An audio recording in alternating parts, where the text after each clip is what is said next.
দাদা, রমজান মাস চলছে, সেখানে বাবলু মোল্লার যে মৃতদেহ উদ্ধার হয়েছে, পুলিশের প্রাথমিক অনুমান তাকে হত্যা করা হয়েছে। কি বলবেন? আপনি এসেছেন, কি শুনলেন, কি বলবেন? দেখুন, অত্যন্ত দুঃখজনক ঘটনা। আমাদেরই দলের কর্মী, একজন সক্রিয় কর্মী।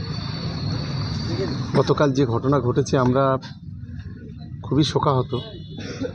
আমরা প্রশাসনের সঙ্গে কথা বলেছি যে এই খুনের সঙ্গে কে বা কারা জড়িত আছে তাকে অবিলম্বে খুঁজে বের করা এবং দৃষ্টান্তমূলক শাস্তির ব্যবস্থা করা,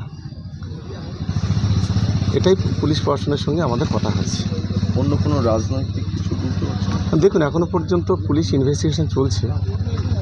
কোনো রকমভাবে হুট করে কোনো বিষয়, এটা তো আমরা বিজেপি পার্টি নই, হট করে বলে দেবো যে কিছুই হলেই কেউ যদি গলায় দৌড়তে মরে তাকে আত্মহত্যা বলে না চালিয়ে তাকে খুন বলে চালিয়ে দেয়।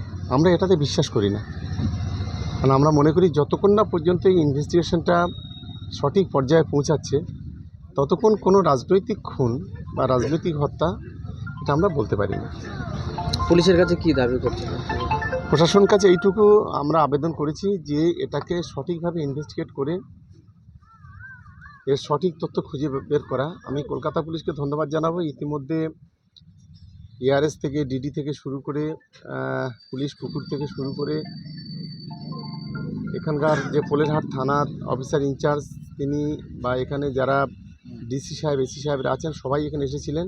পূর্ণাঙ্গভাবে তদন্ত চলছে। আমি আশা করছি যে এর সঠিক তথ্যটা উদ্ঘাটন হবে।